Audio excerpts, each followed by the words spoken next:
Y ahora quiero que vayan conmigo a la primera carta a los Corintios, en el capítulo 9, y empezaremos en el verso 24. ¿No saben ustedes que los que corren en una carrera corren todos, pero solo uno recibe el premio? Corran pues para obtenerlo. Y cada hombre que lucha por la corona es disciplinado en todas las cosas. Ahora, ellos lo hacen para obtener una corona corruptible, pero nosotros una corona eterna e incorruptible. Por eso así corro, no con incertidumbre, así peleo, no como quien golpea al aire, pero mantengo mi cuerpo en sujeción, no sea que predicando a otros yo mismo pueda ser eliminado. Luego el verso 12 dice lo siguiente: por tanto, el que piense estar firme, mire que no caiga. No nos ha venido ninguna tentación que no sea humana, que no sea común a todos los hombres, pero fiel es Dios, que no nos permitirá ser tentados más de lo que no podamos resistir, sino que dará la salida para que podamos soportar la tentación o la prueba. Los jóvenes de hoy se enfrentan a muchos problemas, especialmente la presión de sus compañeros. Y la palabra más difícil que los jóvenes hoy tienen que decir es la palabrita no. Ya sea a las drogas, ya sea al sexo, ya sea fumar cigarrillo, sea lo que sea, es la palabra más difícil. Dices que no cuando llega la presión de tus compañeros, cuando empiezan a subir las hormonas, cuando hay emoción. Sí, todos somos tentados, pero no hay ninguna tentación que te haya tocado a ti, sino la que todos los demás han tenido. Dices, bueno, ¿Jesús tuvo esas mismas tentaciones? Por supuesto. La Biblia dice que Él fue tentado en todo según nuestra semejanza, pero sin pecado. Porque en el momento en que eres tentado, Dios proporciona una manera de escapar. Hay una salida. Él la proporciona. Y luego otro hombre, otra persona en la Biblia, un joven llamado Daniel. Y en Daniel capítulo 1, verso 8 dice: y Daniel propuso en su corazón no contaminarse con la porción de la comida del rey, ni con el vino que él bebía. Daniel era un joven con un propósito. Su motivación para servir a Dios había llegado temprano, porque Nabucodonosor, el gran rey de Babilonia, había llegado a Jerusalén y capturado a Jerusalén. Capturó al rey y capturó a algunos jóvenes judíos que quería llevar de regreso a Babilonia y entrenarlos en el idioma de Babilonia y todos los caminos de Babilonia, para que pudieran serle de ayuda en el manejo de su imperio. Y uno de ellos fue Daniel. Y quería jóvenes en quienes no hubiera tacha, de buen parecer y diestros en toda sabiduría, y astutos en ciencia y entendidos en ciencia. Y durante el periodo de entrenamiento le trajeron los mejores alimentos para que comiera Daniel. Pero Daniel quería un estilo de vida sencillo. Quería comer comida normal. No quería la rica comida de Babilonia, aunque fuera de la mesa del rey. Y él preguntó al jefe de los eunucos, a su profesor, al que lo formaba, si podía hacerlo. Y el profesor vaciló y dijo: si el rey se entera, perderé la cabeza. Entonces Daniel dijo: bueno, ¿por qué no probamos por 10 días? Y así en 10 días les dieron a comer solo legumbres y agua, las cosas que Daniel estaba acostumbrado a comer. Comida simple, Y cuando terminaron los 10 días, Daniel y sus amigos eran más fuertes y de mejor apariencia que todos los demás, a quienes habían estado alimentando con todos esos excelentes alimentos de la mesa del rey. Qué diferente de aquellos que no pueden esperar hasta salir de casa para vivirlo a lo grande. Porque a Daniel lo habían llevado 1500 millas. ¿Quién lo sabría? ¿A quién le importaría si bebía o se emborrachaba? O si comía mejor y vivía un estilo de vida suave. Daniel estaba lejos de casa, pero vivió la vida que había aprendido a vivir como un joven de Dios. Podría haber ganado tanta popularidad si hubiera dado capricho y si se hubiera entregado a los excesos. Y no temprano en su juventud lo preparó para dar un gran no cuando se enfrentó al foso de los leones.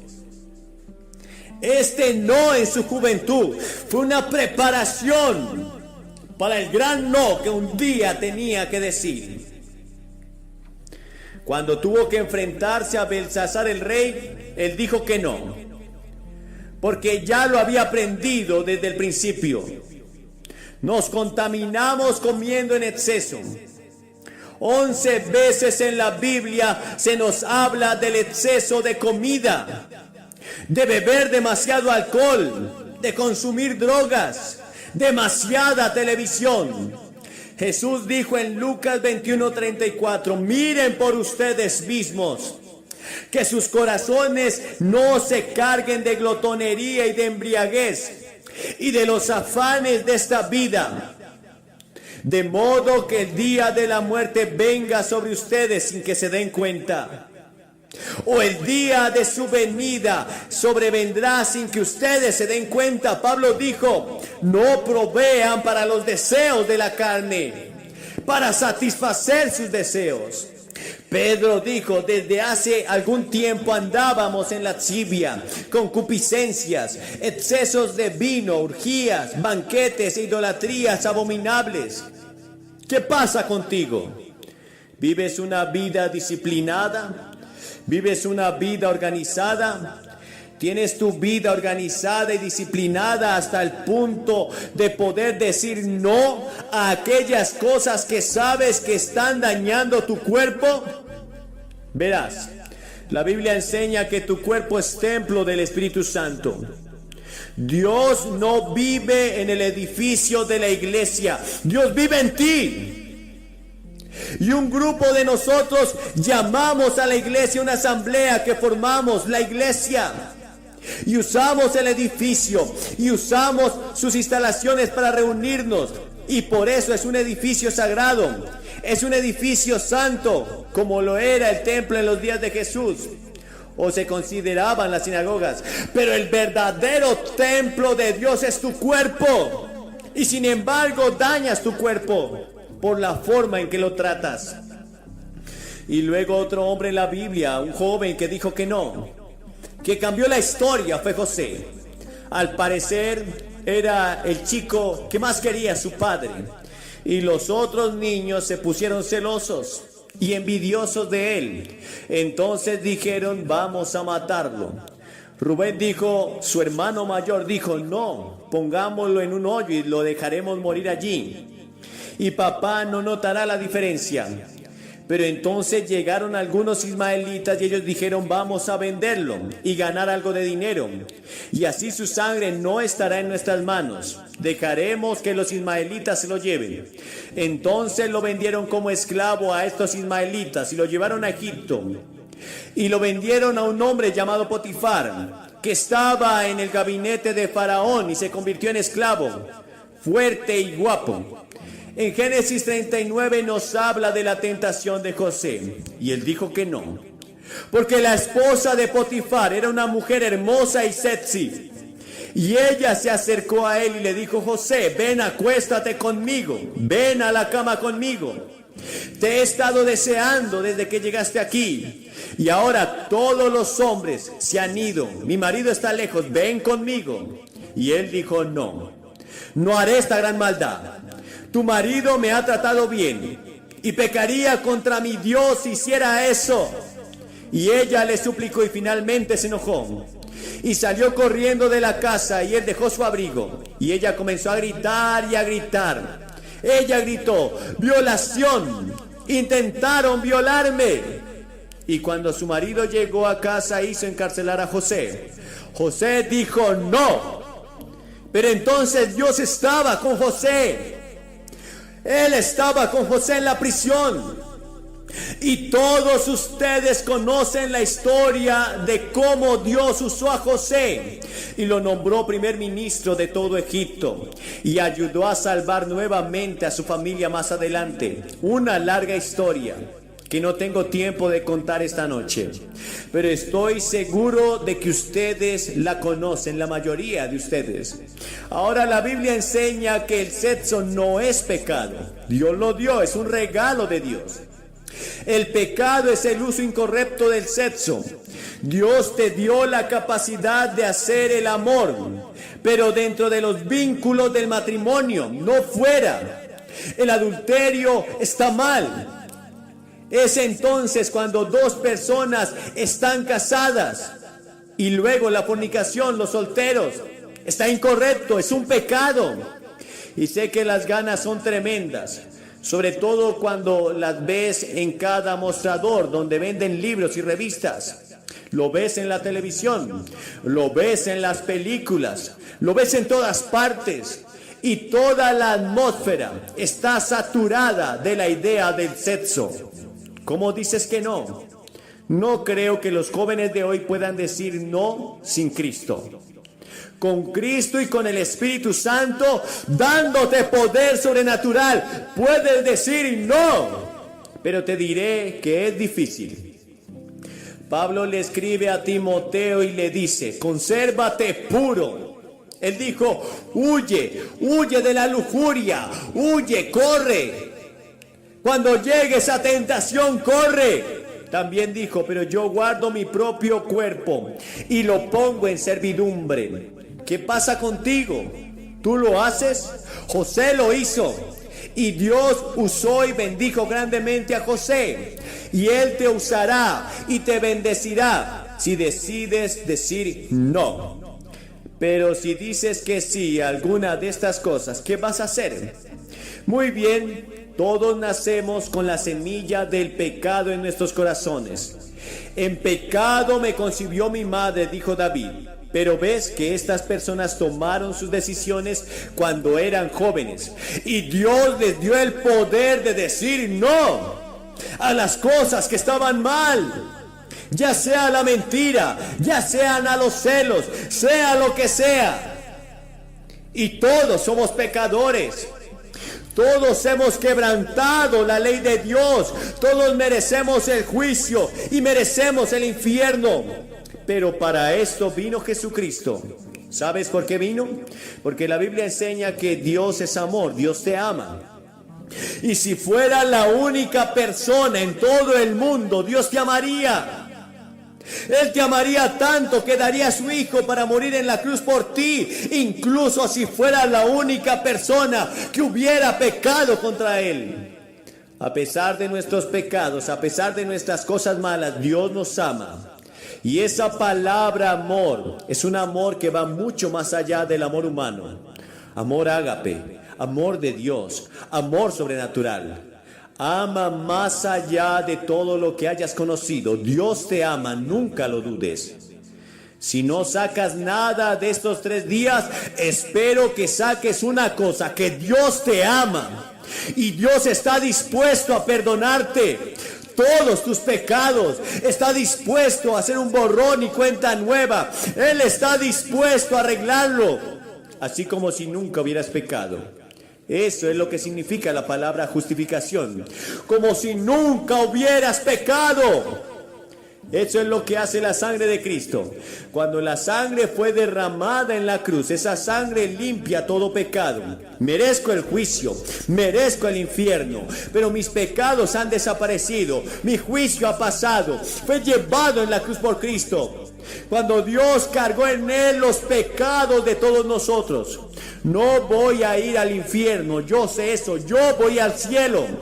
Si muero ahora mismo, sé que iré al cielo, debido a la promesa de la palabra de Dios, que si confesamos con nuestra boca que Jesús es el Señor y creemos en nuestro corazón, seremos salvados. Lo he hecho, sé que soy salvo. Pero a todos los que le recibieron le dio la potestad de ser llamados hijos de Dios, a los que ponen su fe en él. Luego hubo otra persona que tomó la decisión de decir no cuando era joven, y este fue Moisés. Él dice, por la fe Moisés, cuando llegó a la edad adulta, rehusó ser llamado hijo de la hija de Faraón. Él eligió, fíjese, prefirió sufrir aflicción con el pueblo de Dios que disfrutar de los deleites del pecado en su tiempo. Sí, puedes disfrutar del pecado. Puedes pasar un buen rato emborrachándote con drogas o en orgías sexuales. Puedes tener placer, pero eso es corto. Es por una temporada. Pronto se va. Y Moisés decidió que prefería elegir el camino de Dios. A veces pensamos en Moisés como un anciano con barba, pero fue en su juventud cuando tomó la decisión que lo llevó a la grandeza.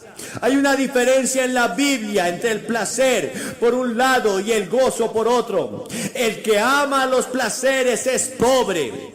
Dijo el escritor de Proverbios, Pablo escribió a Timoteo y dijo, pero la que vive en placeres mientras vive está muerta. ¿Estás viviendo físicamente pero muerto espiritualmente? ¿Tu corazón está muerto hacia Dios? Puedes ser un hombre muerto.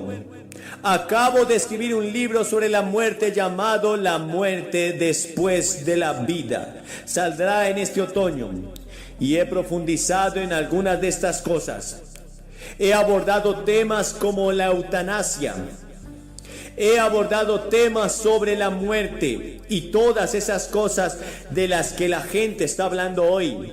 ¿Qué está bien y qué está mal? ¿Y cómo superamos estas cosas? La Biblia dice en 2 de Timoteo, y Pablo escribió, somos amadores de los deleites más que de Dios. Placer. Las cosas que atraen a nuestra carne y nuestra lujuria. La alegría es otra cosa, es profundo. Y no importa el tiempo, el clima, los problemas, las dificultades. Hay gozo, porque el gozo es producido sobrenaturalmente por el Espíritu Santo en ti, para que el mundo entero pueda caer sobre ti y haya una alegría que siempre esté ahí. Tenemos unos 15 o 20 manantiales en nuestro local en casa. Y todos nuestros manantiales parecieron secarse, pero hay uno que nunca flaqueó, y así es la alegría, no importa lo que pase y cómo llegue la sequía, siempre está ahí, producida por el Espíritu de Dios. Pero el placer es diferente, es temporal, solo dura una corta temporada. ¿Qué pasa contigo?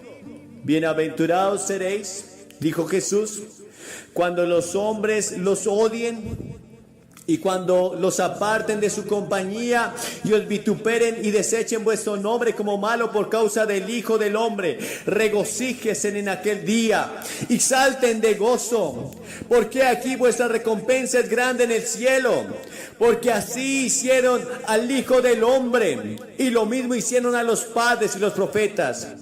Él dice que cuando sufres por causa de Jesús y alguien se burla de ti en la escuela, salta de alegría. Alégrate por ello. Lo estás haciendo por amor a Jesús, sino más bien alegraos porque vuestros nombres están escritos en el cielo. ¿Está tu nombre escrito en el cielo? Si es así, regocíjate. Si no es así, será mejor que llores hasta que encuentres a Cristo. Puedes tener el gozo de Cristo. ¿Tienes su gozo?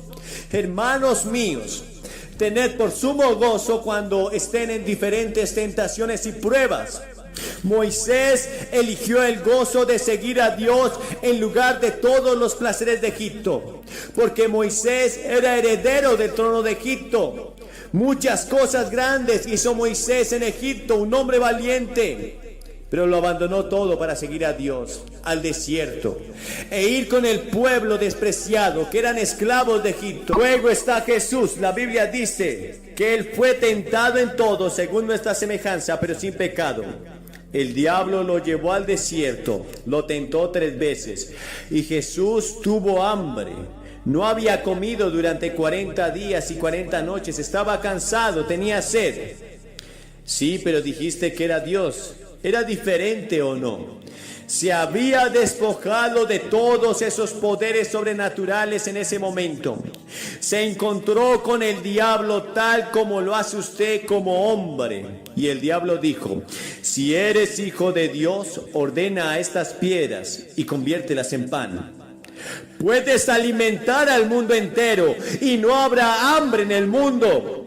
Tú puedes resolver todos los problemas sociales del mundo ahora mismo. Jesús, haz eso. ¿Y sabías que Jesús no discutió con él? Nunca debatió con él. Todo lo que hizo Jesús fue citar las Escrituras. Él dijo: está escrito, no solo de pan vivirá el hombre, sino de toda palabra que sale de la boca de Dios. Y luego vino la segunda tentación, cuando dijo: si eres hijo de Dios, échate abajo, porque está escrito: a sus ángeles encargará acerca de ti, y en sus manos te llevarán. Verás, el diablo había dicho: salta, haz un gran espectáculo y la gente creerá. No tienes que ir a la cruz, no tienes que morir en la cruz como planeas hacerlo para salvarte. El mundo, tú puedes hacerlo y todos creerán cuando ven a los ángeles atrapándote en el aire. Pero Jesús dijo: escrito está otra vez, no tentarás al Señor tu Dios. Y luego la tercera tentación fue: todas estas cosas te daré si postrado me adorares. Y él dijo: mira el mundo, todo el petróleo, todo el oro, todo el poder del mundo es mío, y te lo daré si me adoras. Y Jesús no le discutió. Él no dijo que no tenía poder para hacerlo, porque se llama el Dios de este mundo. El príncipe y la potestad del aire es el príncipe de este mundo. El diablo tiene un poder tremendo, una autoridad tremenda y una riqueza tremenda. Y él puede ofrecerte todo lo que hay si lo adoras un poquito. Simplemente asiente con la cabeza y di: está bien, diablo, de todos modos te acompañaré un poco. Jesús no hizo eso. Él dijo: apártate de mí, Satanás. Está escrito que al Señor tu Dios adorarás y a Él solo servirás.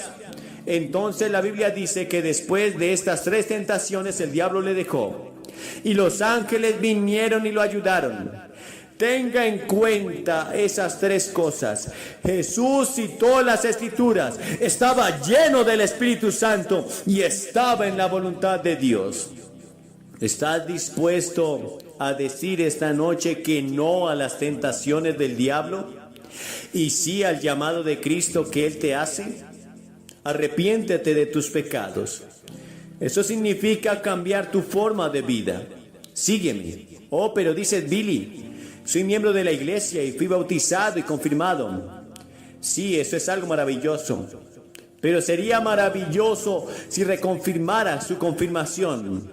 Sería maravilloso si volvieras a dedicarte a las cosas que te fueron prometidas en el bautismo y la confirmación. Sería maravilloso venir y decir: quiero volver a dedicarme a ti, Señor. O algunos de ustedes, como lo hizo anoche, el 30 y tantos % dirán: te estoy recibiendo por primera vez. Realmente quiero venir a Cristo ahora. Quiero que mis pecados sean perdonados. Y no quiero irme sin tomar una decisión y sin la posibilidad de que si muero no estaré con Dios.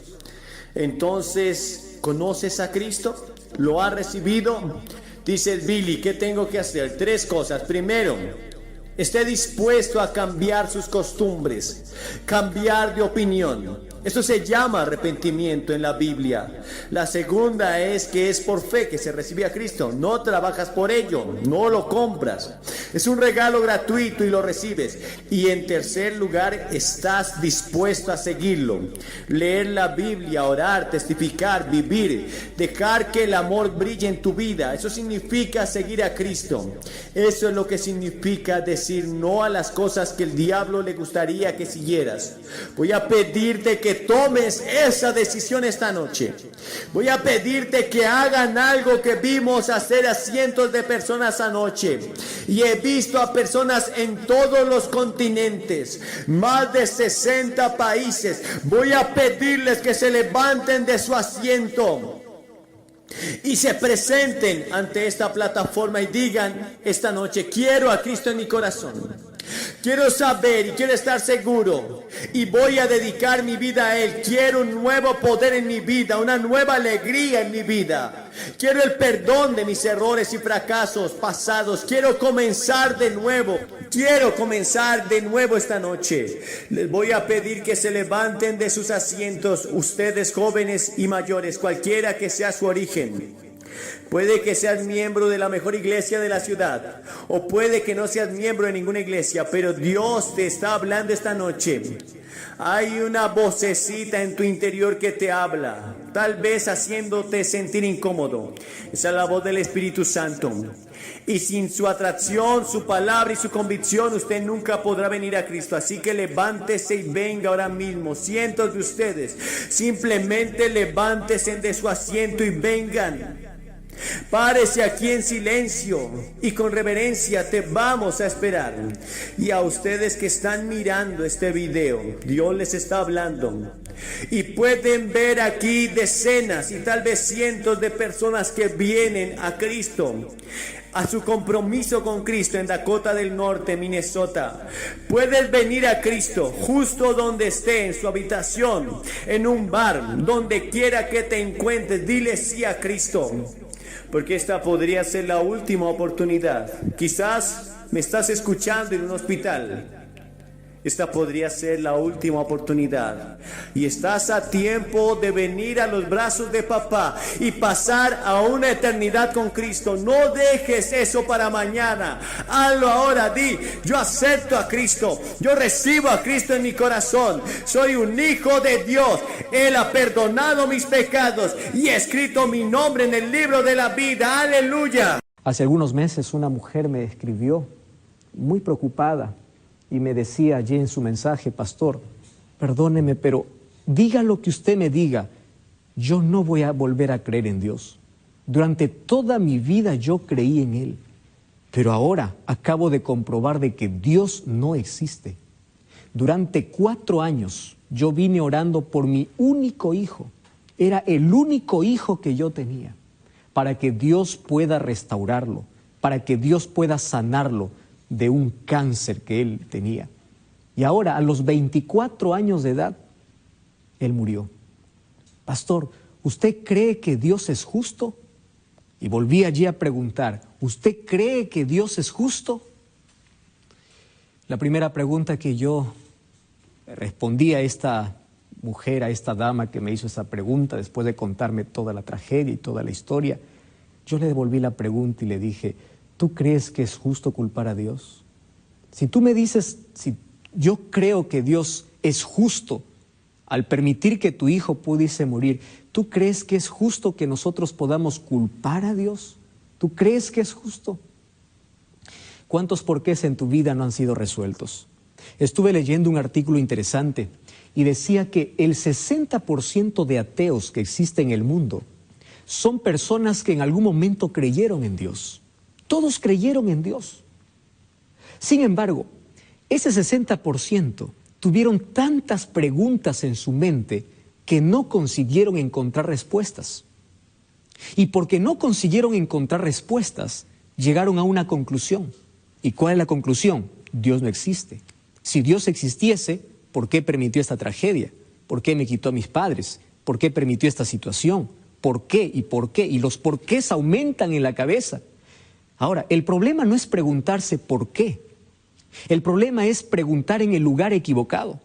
Y si tú vas a los libros, vas a la ciencia, vas a la filosofía, vas a los argumentos humanos, te van a decir, es verdad, Dios no existe. Porque ¿cómo un Dios de amor es capaz de no hacer nada para que sus hijos no pudiesen sufrir? ¿Cómo es posible?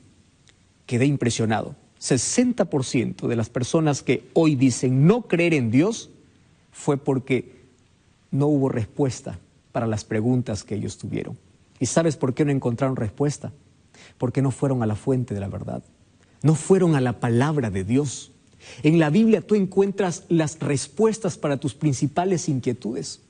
Es por eso que en este momento vamos a abrir la palabra de Dios para encontrar respuestas y el por qué existe el dolor y el sufrimiento en este mundo. Básicamente, en este momento quiero responderte las 5 principales preguntas que todos los seres humanos nos hemos hecho alguna vez. Yo también me hice alguna vez. Así que yo me siento identificado mucho con el dolor o con el sufrimiento porque ya también pasé por momentos tristes en mi vida. Y la primera pregunta que los seres humanos nos hacemos es, ¿por qué existe el sufrimiento? ¿Dios creó el sufrimiento? La respuesta es obvia, la respuesta es simple, la respuesta es sencilla de entender. Romanos capítulo 6, versículo 23 dice así: porque la paga del pecado es muerte, mas la dádiva de Dios es vida eterna en Cristo Jesús. Pastor, ¿por qué existe muerte? Por el pecado. ¿Por qué existe dolor? Por el pecado. ¿Por qué existen tragedias? Por el pecado. Pastor, ¿y por qué existe injusticia? Por el pecado.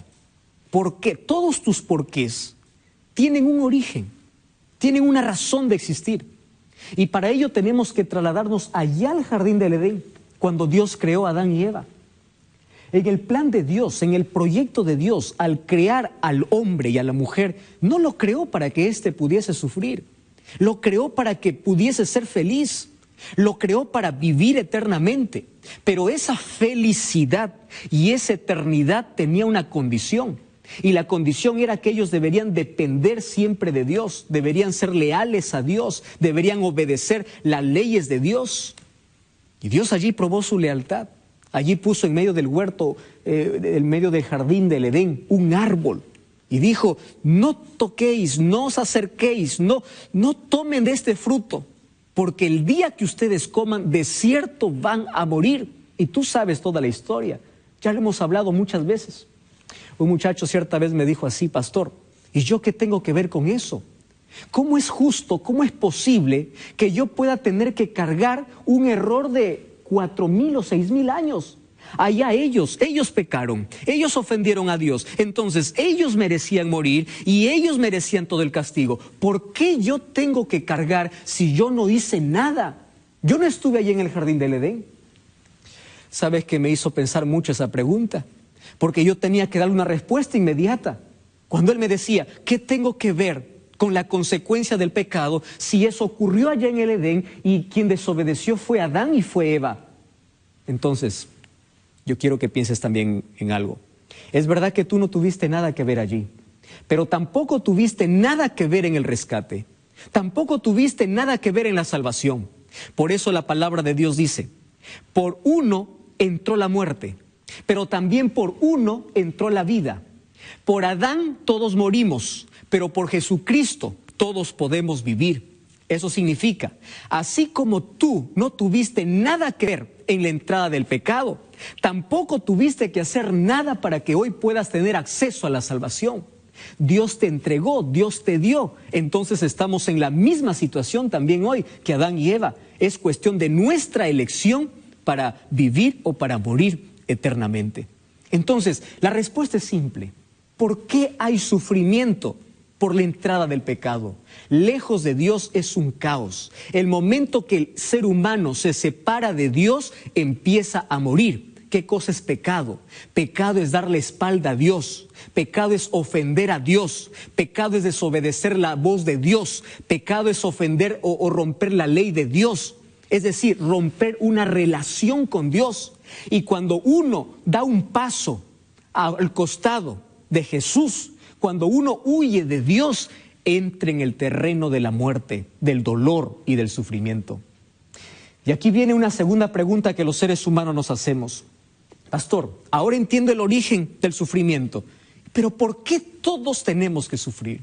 ¿Por qué? Sabes, los seres humanos sufrimos por 3 razones. Primera razón, la mayor parte de nuestro sufrimiento son solamente consecuencia de nuestros actos. La gran parte de las enfermedades que existen en el mundo y que el ser humano tiene que cargar esa enfermedad en su cuerpo son por desobediencia a las leyes de la salud. Leyes que Dios estableció en su palabra. Leyes de alimentación, leyes de hábito, leyes de estilo de vida, etc. Tú sabes que hay cosas que te hacen daño, pero tú sigues consumiendo. Sabes que el alcohol trae cáncer, sabes que el cigarrillo te quita la vida, pero aún sigues consumiendo. Y en tu afán de ser libre en esta vida, no tienes control. Das rienda suelta a tus deseos, a tus impulsos, dices soy libre, yo no tengo a Dios, tengo mi vida, yo puedo hacer lo que quiero. Claro, y eso de hacer lo que quiero, ¿qué involucra?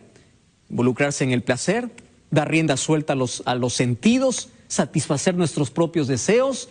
Y dime, ¿dónde terminamos? ¿Acaso no terminamos cosechando aquellas cosas que nosotros sembramos en la vida? Y finalmente, ¿quién es el culpable? Culpamos a Dios. Tú eres el culpable del cáncer. Nunca decimos, yo soy el culpable por tener una mala alimentación. Dios es el culpable de las tragedias. Nunca decimos, yo porque destruyo el medio ambiente. Siempre tratamos de buscar un culpable. La mayor parte de nuestro sufrimiento son el resultado de nuestras malas decisiones. Y aquí quiero hablar para ti. Mientras más lejos estés de Dios, peores decisiones vas a tomar en la vida. Y vas a cosechar siempre lágrimas y fracasos.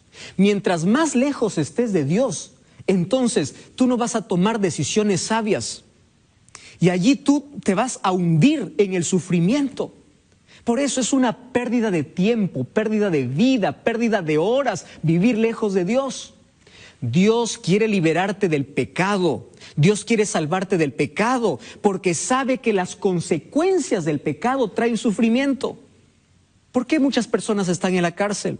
¿Por qué muchas personas están con cáncer? ¿Por qué muchas personas están sufriendo? Solamente cosechan el resultado de aquellas cosas que siembran o que sembramos en la vida. La primera cosa por la cual nosotros sufrimos es porque son el resultado de nuestras decisiones y de nuestras elecciones. La segunda razón por la cual nosotros sufrimos, o porque el sufrimiento toca la vida del ser humano, es porque aquí en la tierra hay un enemigo de Dios que se deleita en hacernos sufrir. ¿Y sabes cuál es el propósito del diablo? El propósito del diablo es que en tu cabeza esté desfigurado el rostro de Dios. El diablo quiere que tú mires al cielo y digas así, tú eres un Dios malo, tú eres un Dios injusto. ¿Por qué los niños mueren? ¿Por qué hay tempestades? ¿Por qué hay inundaciones? ¿Por qué la gente la gente buena muere y por qué la gente mala sigue viva? Entonces en tu cabeza se crea un concepto equivocado de Dios. Y el diablo aplaude cuando tú dices, ya no creo en Dios, ya no voy a seguir a Dios, reniegas contra Dios y te levantas y te sublevas contra Dios. El diablo aplaude y dice, lo logré. ¿Por qué? Porque el sufrimiento te llevó a cuestiones. Y esas preguntas no tuvieron respuestas porque no fuiste a la palabra de Dios. Entonces el diablo se deleita en hacer sufrir al ser humano con un propósito, para desfigurar el carácter de Dios. El diablo quiere que tú pienses que Dios es malo, que Dios es injusto, que hace sufrir al inocente. Eso es lo que quiere hacer el diablo. Y número 3, sufrimos porque hay pecado. Mientras exista pecado en el mundo, siempre habrá dolor y siempre habrá sufrimiento. Hay una tercera pregunta. ¿Por qué las personas buenas sufren? ¿Acaso Dios no puede levantar una barrera de protección para sus hijos? Entonces quiero explicarte algo. Tenemos que nosotros analizar esta noche qué cosas Dios prometió y qué cosas Dios no prometió. Porque muchas veces nosotros vamos a Dios a reclamarle cosas que Él nunca nos dijo. Para ver qué cosa Dios no prometió, mira lo que dice el libro de Salmos, capítulo 34, versículo 19. Cuando a mí me hacen la pregunta, ¿por qué la gente buena sufre? Yo gusto leer de este texto. Dice así. Muchas son las aflicciones del justo. ¿Te das cuenta de lo que está diciendo la Biblia?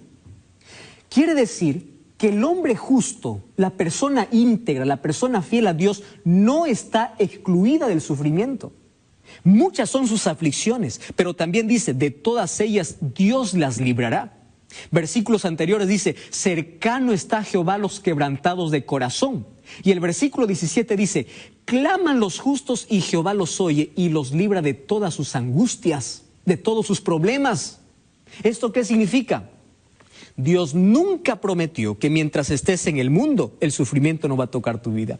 Jesús dijo, en el mundo tendréis aflicción, pero confiad, yo he vencido al mundo. Cuando tú escuches a alguna iglesia, algún predicador que viene y te dice, desde el momento que aceptas a Jesús, tú no vas a tener problemas, aquí paras de sufrir, de hoy en adelante vas a vivir solo en prosperidad, recuérdale que Jesús nunca nos prometió aquí en la tierra vivir sin problemas, porque aquí en la tierra hay pecado y la consecuencia del pecado es el dolor y es el sufrimiento y es la muerte. Mientras estemos aquí vamos a sufrir. Es por eso que en San Juan 14:1 dijo, no se turbe vuestro corazón, porque yo voy a la casa de mi Padre y en esas moradas no habrá más dolor. Pero mientras vivamos aquí en la tierra, los buenos y los malos van a sufrir, los justos y los injustos van a sufrir, los inocentes van a morir, porque aquí en la tierra está llena de pecado. Ahora viene otra pregunta, pastor, entonces, ¿cuál es la ventaja de creer en Dios? Si yo voy a sufrir igual. Cierto hombre que tenía una grande embarcación preguntó a un cristiano y le dijo, ¿y tú por qué sirves a Dios? Si te da bien en todo, eres buen comerciante, tienes dinero, tienes familia, todo te va bien, ¿por qué sirves a Dios? No tiene necesidad de Dios. Este cristiano le pregunta a este piloto, porque él piloteaba allí una nave y le dice, ¿y tú por qué tienes un ancla? ¿Por qué tienes un bote salvavidas? ¿No ves que el tiempo está bueno? Y el piloto le dice, no, es que nadie sabe que se va a despertar una tempestad. Entonces allí el salvavidas es mi única salvación. El cristiano le responde así, Dios es así para mí. Ahora estoy en buen momento, pero ¿por qué yo sirvo y amo a Dios? Porque en las tempestades de la vida yo sé a dónde correr, yo sé a dónde ir. David decía, Dios es nuestro amparo y fortaleza, es nuestro pronto auxilio en las tribulaciones. ¿A dónde corres si no tienes a Dios? ¿A dónde corres? Dime a dónde te vas. Una cosa es sufrir con Dios y otra cosa es sufrir sin Dios. Una persona que no tiene a Dios en el corazón, ante los problemas se enloquece. Ante las dificultades busca la muerte, la gente se suicida. Pero cuando una persona tiene a Dios en el corazón, puede perder el trabajo, pero cuando llega la noche se va a descansar y duerme confiado de que Dios va a proveer todas sus necesidades. Cuando una persona tiene a Dios y pierde un ser querido, llora, sí llora, claro que llora, porque la ida de un ser querido nos causa dolor. Pero Pablo decía, ustedes deben llorar como aquellos que tienen esperanza, no como aquellos que no tienen esperanza. ¿Qué significa tener esperanza? Que hoy yo entierro a mi ser querido, pero sé que cuando Cristo regrese, esa persona va a resucitar y allí no habrá más despedidas, no habrá más dolor, no habrá más muerte, no habrá más lágrimas. Esa es nuestra mayor esperanza. Entonces, querido, vale la pena ser fiel a Dios. Mira, el diablo manda el sufrimiento con un propósito, para destruir al